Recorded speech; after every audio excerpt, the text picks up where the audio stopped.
James was enjoying his life on the island of Sodor, but he still had a lot to learn. "You're a special mixed traffic engine," said Sir Topham Hatt. "You can pull coaches or freight cars quite easily, but you must learn by your mistakes." James knew what Sir Topham Hatt meant. He could well remember that dreadful accident on his first day. "Be careful with the coaches, James," said kind little Edward. "They don't like being bumped." Everyone came to admire James. "I'm really a splendid engine," he thought, and suddenly let off steam. Whoosh! A shower of water fell on Sir Topham's nice new top hat.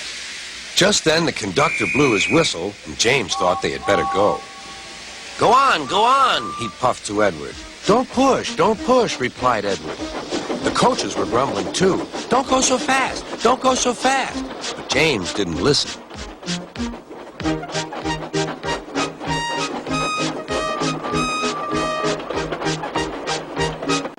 When at last they stopped at the next station, 2 coaches were beyond the platform. They had to go back to let the passengers out. But no one seemed to know about Sir Topham's new hat, so James felt happier. Presently, they came to the station where Thomas was waiting with his 2 coaches. "Hello, James," said Thomas. "Feeling better? That's good." "Oh, that's my conductor's whistle. I must go. I don't know what Sir Topham Hatt would do without me to run this branch line." And he puffed off importantly. Edward and James passed the field where James had had his accident. The fence was mended and the cows were back again.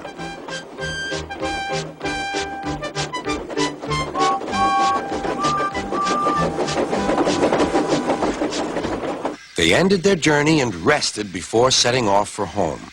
James was still wondering what Sir Topham would have to say about his new hat.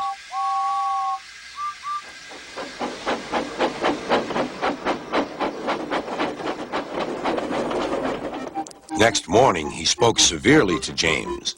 "If you can't behave, I shall take away your red coat and have you painted blue." James didn't like that at all. He was very rough with the grumbling coaches as he brought them to the platform. "Don't talk! Come on!" "Gordon never has to fetch his own coaches," he thought to himself, "and he's only painted blue." To make James even more cross, this time no one came near him. "I'll show them," he thought. "They think Gordon is the only engine who can pull coaches."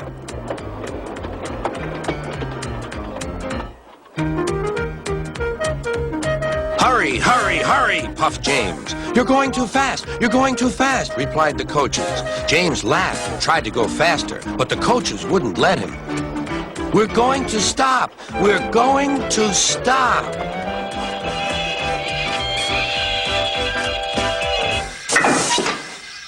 What's the matter? James asked his driver. The brakes are on. Leak in the pipe, most likely. You've banged the coaches enough to make a leak in anything. How shall we mend it? Said the conductor. We'll do it with newspaper and a leather bootlace, replied the driver. Well, where is the bootlace coming from? Asked the conductor. Ask the passengers, said the driver.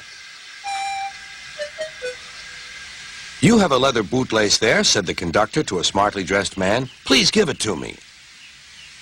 I won't. Then I'm afraid the train will just stop where it is. The passengers all said what a bad railway it was. Then they told the man how bad he was instead. Everyone was very cross. At last he handed his laces over. The driver tied a pad of newspaper tightly round the hole in the brake pipe, and James was able to pull the train.